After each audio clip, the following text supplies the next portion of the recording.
नमस्कार दोस्तों, मेरा नाम है अभिषेक और स्वागत है एक बार फिर से आप सभी का editorial with Abhishek YouTube channel में। दोस्तों, इस चैनल में हम लोग डेली हिंदू न्यूज़पेपर के एक बहुत ही इंपॉर्टेंट एडिटोरियल को पिक करके उसकी कंप्लीट एनालिसिस करते हैं। तो दोस्तों, इसी क्रम में आगे बढ़ते हुए चलिए शुरू करते हैं आज के एडिटोरियल की कंप्लीट एनालिसिस।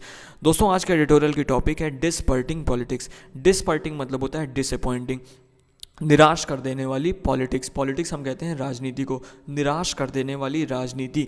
ये थी सिंपल सी आज की topic. The BJP is trying to divert attention from its governance record in Gujarat. अब दोस्तों, बीजेपी जो है पिछले 27 सालों से गुजरात में शासन कर रही है। तो इन पिछले 27 सालों में जो बीजेपी का यहाँ पे शासन रिकॉर्ड रहा है उसी को लेके यहाँ पे कहा जा रहा है। तो यहाँ पे कहा क्या जा रहा है, बीजेपी इज ट्राइंग टू, मतलब बीजेपी कोशिश कर रही है लोगों के ध्यान को भटकाने की, फ्रॉम इट्स गवर्नेंस रिकॉर्ड, अपने शासन रिकॉर्ड से।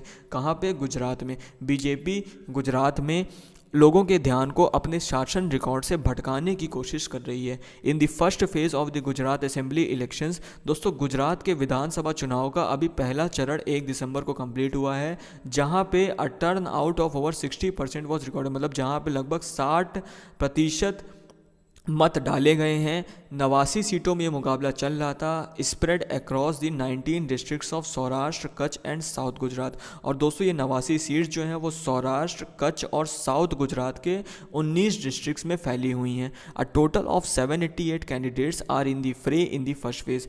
अगर हम दोस्तों टोटल बात करें तो 788 कैंडिडेट्स जो थे वो मैदान में खड़े थे। इन दी फ्रे मतलब मैदान में खड़े थे गुजरात विधानसभा चुनाव के पहले चरण में, मतलब वो अपनी किस्मत आजमा रहे थे पहले चरण में। In the second phase the remaining 93 seats will vote on December 5। दोस्तों, गुजरात विधानसभा चुनाव का दूसरा फेज जो होगा वो दिसंबर 5 को होगा, जहां पे 93 सीटों पे वोटिंग होगी। मतलब पहले 89 सीटों में हो चुकी है, उसके बाद 93 सीटों को मिला के दोस्तों टोटल 182 सीटों पे ये वोटिंग चल रही है। गुजरात विधानसभा चुनाव चल रहा है।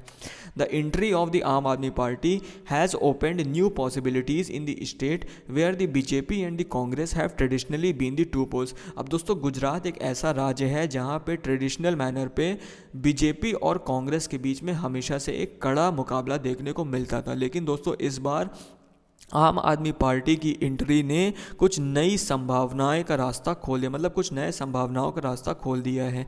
The AAP appears to have emerged as a strong force in certain parts of Surat city. दोस्तों, सूरत सिटी और सौराष्ट्र रीजन जो हो गया, यहाँ पे आम जो है वो एक मजबूत कंटेंडर के रूप में, मजबूत पार्टी के रूप में उभर कर सामने आई है, टर्निंग द कंटेस्ट ट्रायंगुलर। और दोस्तों, इसके कारण क्या हुआ, जो मुकाबला द्विपक्षीय चल रहा था कांग्रेस और बीजेपी के बीच में, अब वो त्रिकोणीय हो गया है। अब मतलब वो कांग्रेस, बीजेपी और आम आदमी पार्टी के बीच में हो गया है। In seats such as Varachha road, Katargam and Olpad, जैसे कि दोस्तों वरच्छा रोड हो गया, कटरगाम हो गया, ओलपाड जैसी सीटों में जो मुकाबला है वो अब त्रिकोणीय हो गया है।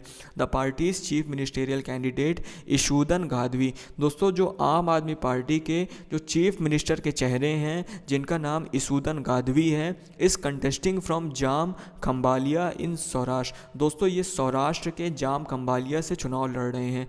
And the president of its state unit Gopal Italia, और वहीं भी दोस्तों जो आम आदमी पार्टी का गुजरात का यूनिट है उसके जो प्रेसिडेंट है गोपाल इतालिया, वो कतरगम से इलेक्शन लड़ रहे हैं। कतरगम कहाँ पे दोस्तों? सूरत में है। In the 2017 elections the Congress had done well in the Saurashtra region. दोस्तों, अगर हम बात करें 2017 के चुनावों की, तो उस बार कांग्रेस ने सौराष्ट्र रीजन में अच्छा परफॉर्म किया था, winning seats in the district of Amreli, Morbi, Surendranagar, Gir Somnath and Junagadh. और दोस्तों, कांग्रेस द्वारा अमरेली में, मोरबी में, सुरेंद्र नगर में, गिर सोमनाथ में और जूनागढ़ में सीट जीती गई थी। While the BJP had retained it's hold over Surat city and the other south Gujarat district. वहीं दोस्तों बीजेपी की बात करें तो सूरत सिटी हो गया और दूसरे जो साउथ गुजरात के डिस्ट्रिक्ट्स हैं वहाँ पे बीजेपी ने अभी भी अपनी पकड़ बनाई हुई है। The extent of the AAP's impact is difficult to measure given its top down approach to campaigning.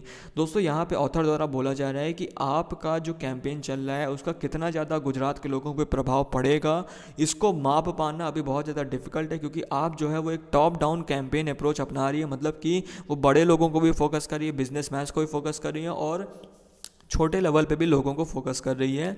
और दोस्तों आप जो थी वो पहली बार, क्योंकि गुजरात में इसने एंट्री ली है, तो अभी इसका कोई ऑन ग्राउंड मॉडल हमें देखने को नहीं मिला है। इस वजह से ये नई पार्टी है, इस वजह से इसकी कितना ज़्यादा इम्पैक्ट पड़ेगा चुनाव पे, इसको माप पाना भी मुश्किल है। The Morbi bridge tragedy that claimed at least 141 lives was a prelude to the poll season but the massive. दोस्तों यहाँ बोला जा रहा है जो अभी जो मोरबी ट्रेजिडी हुई थी जहाँ पे एक पुल गिर गया था, जिसकी वजह से दोस्तों 141 लोगों की मौत हो गई थी, वो एक शुरुआत था, प्रिल्यूड में हम कहते हैं, वो एक शुरुआत था चुनावी सीजन का। मतलब उसी इंसिडेंट के जस्ट बाद चुनावी सीजन जो था वो शुरू हो गया था। But the massive governance failure and the corruption associated with it did not become an issue in the campaign। लेकिन दोस्तों इस मोरबी त्रासदी से जुड़ा जो एक सरकारी विफलता था और जो इतना ज़्यादा भ्रष्टाचार इस इंसिडेंट से जुड़ा हुआ था, वो अभी भी कैंपेन का एक मुद्दा बन के उभर के सामने नहीं है। मतलब अभी भी ये मुद्दा जो है वो कैंपेन में नहीं उठाया जा रहा है। The Congress choose to run a low key campaign avoiding direct attacks on prime minister Narendra Modi.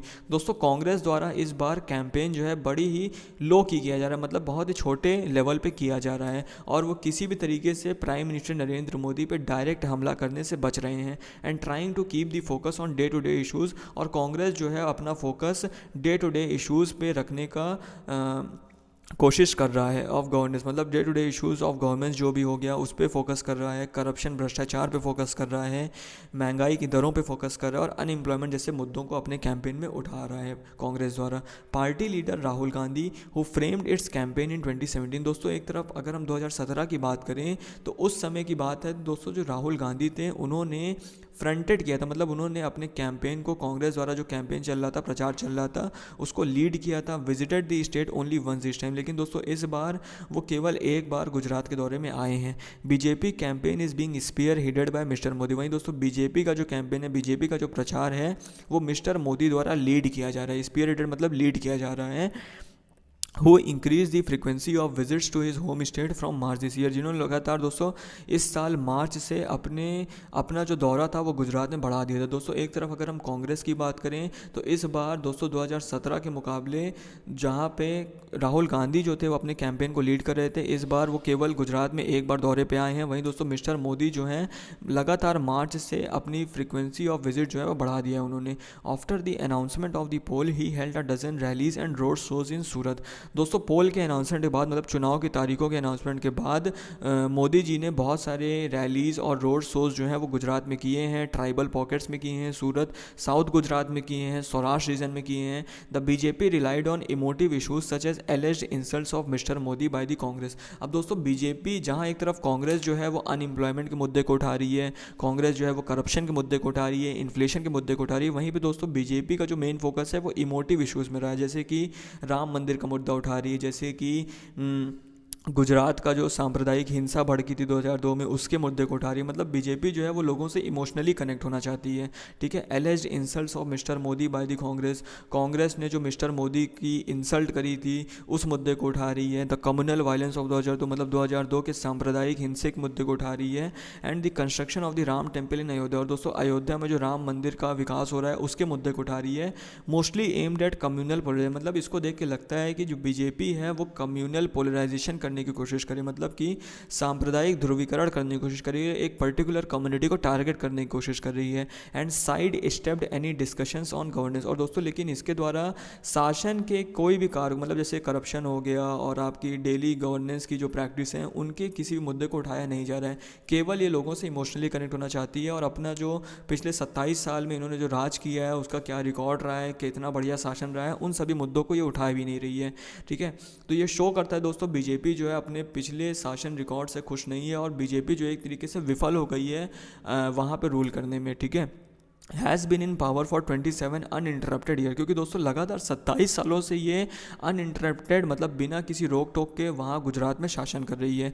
The BJP's reluctance to seek votes on its governance record can be read as a admission to its failure. मतलब BJP जो है जो एक अनिच्छा जाहिर कर रही है कि वो अपने शासन के रिकॉर्ड के बल पे वोट नहीं इकट्ठा करेगी, मतलब अपने शासन के रिकॉर्ड के बल पे वोट इकट्ठा करने की कोशिश नहीं कर रही है। ये शो कर रहा है दोस्तों बीजेपी की फेल्योर को, बीजेपी की विफलता को।